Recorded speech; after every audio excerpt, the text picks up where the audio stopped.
लें जी, बड़ी खबर आ चुकी है ईरान के एटमी धमाकों के हवाले से।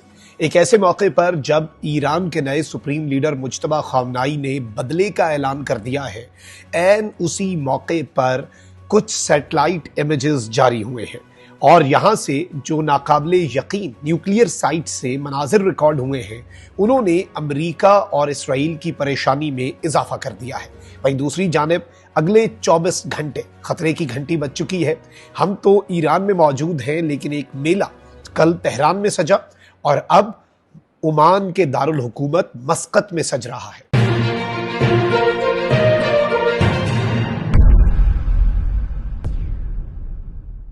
बिस्मिल्लाहिर्रहमानिर्रहीम, अस्सलाम वालेकुम। मैं हूं मखदूम शहाबुद्दीन। 11 जुलाई 2026 हफ्ते का दिन। नाज़रीन कराम, ईरान के दारुल हुकूमत तेहरान से हम आपसे मुखातिब हैं। सूरत हाल तशवीशनाक है। मशरिक़ वस्ता की 8-9 बड़ी डेवलपमेंट्स डिस्कस कर लेते हैं। सैटेलाइट इमेजेस ने रई सही कसर निकाल दी है। सूरत हाल बहुत तेज़ी से तब्दील हो रही है। ये सब आपके सामने रखेंगे, लेकिन उससे पहले अगर अभी तक आपने इस वीडियो को लाइक नहीं किया, लाइक ज़रूर कर दें। कॉमेंट सेक्शन में राय का इजहार भी कीजिएगा और पाकिस्तान जिंदाबाद का नारा आपने कॉमेंट सेक्शन में ज़रूर लिखना है। सबसे पहले तो एक चीज़ ज़हन में रखिएगा कि एक ऐसे मौके पर जब अमेरिका और ईरान के दरमियान एक मुआहिदा जो कि सीज़ फायर के हवाले से भी था, वो मुआहिदा भी खटाई में पड़ चुका है। ट्रंप ने तो कह दिया कि सीज़ फायर ख़त्म है।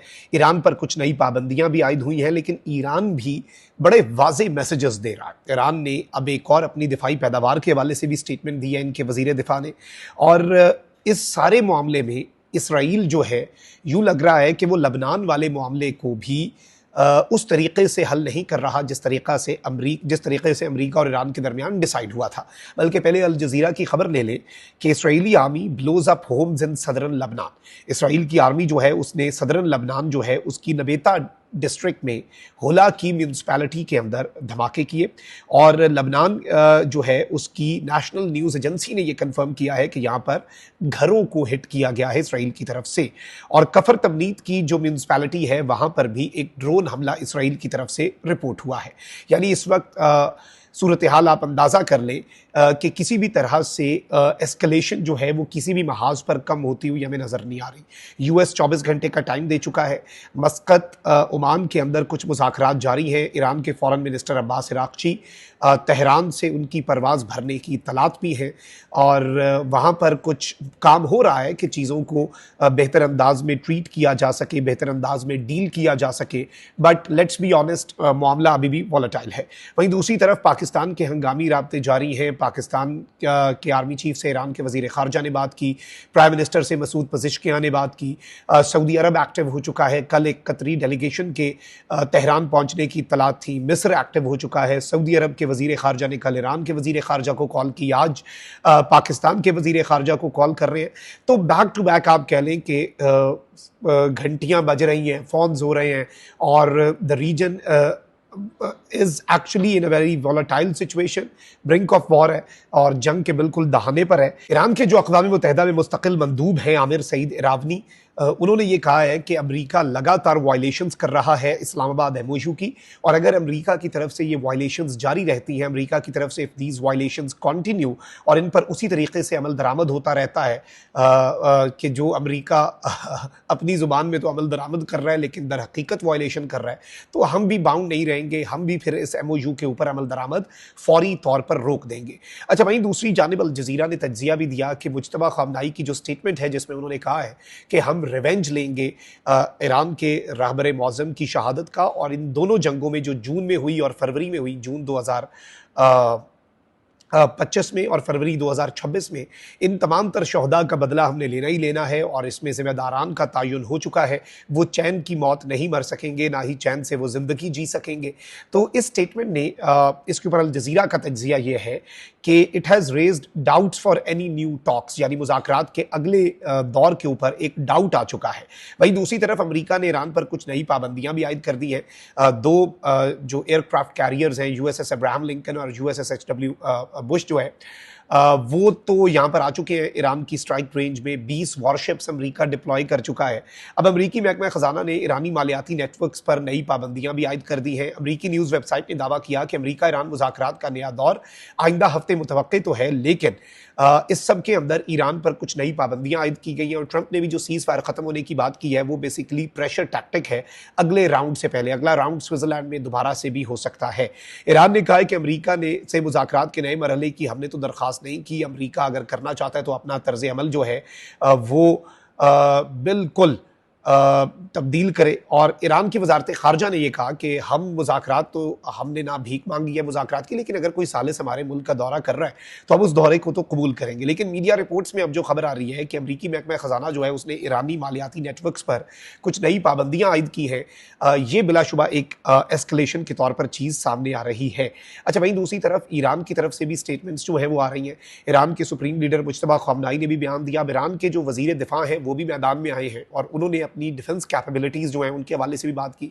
बल्कि यहीं तेहरान में कुछ सदरन तेहरान प्रोविंस की टेरिटरी में कुछ धमाके हुए और बाद में कहा गया उनके हवाले से कि ये फॉरेन अटैक नहीं है, ये बल्कि जो बचा हुआ कोई एक्सप्लोजिव हमारे पास मटेरियल था जिसे हमने उड़ाना था, उसे हमने कंट्रोल्ड तरीके से उड़ाया है। तो ये ईरान का मौक़िफ़ उसमें आया और ईरान अपना काम जारी रखे हुए है। अब ईरान के कायम मकाम वज़ीर दिफा ब्रिगेडियर जनरल सैयद माजिदान और रज़ा ने कहा है कि शदीद जंगी हालात के बावजूद ईरान की दिफाई पैदावार कभी नहीं रुकी। यानी ईरान की जो डिफेंस प्रोडक्शन है उसमें कोई स्टॉप नहीं लगा। जंग के दौरान मुल्क की ड्रोन साजी की पैदावारी सलाहियत में 3 गुना इजाफा हुआ। और आपको याद होगा कि ट्रंप कहते हैं ना कि ईरान की सलाहियत तबाह हो गई। न्यूयॉर्क टाइम्स ने कहा ईरान के पास 70% सलाहियत है जो जंग से पहले थी।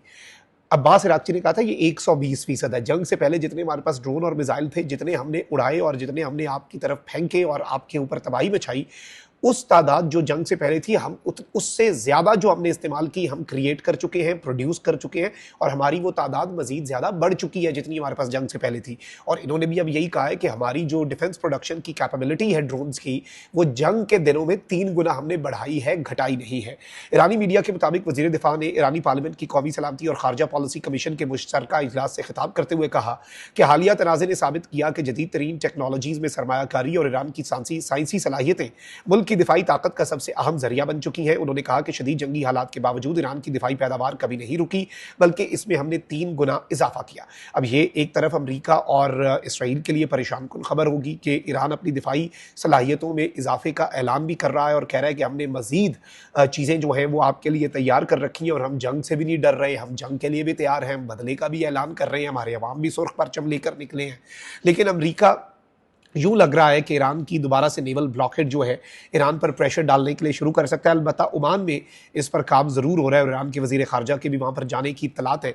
ओमान में इस पर काम ज़रूर हो रहा है कि कोई स्टेटमेंट आ जाए अब नाए हुर्मुज़ की रीओपनिंग के हवाले से और उसमें ईरान भी ऑब्वियसली कोई ऐसी लाइन डलवा देगा कि अमेरिका जो है वो MOU पर अमल करे और ईरान पर हमला नहीं करेगा। तो दोनों के लिए ज़रा एक्सेप्टेबल सी स्टेटमेंट भी तैयार की जा रही है और इस्लामाबाद MOU इंटैक्ट है, इस पर कोई दोनों कह दे।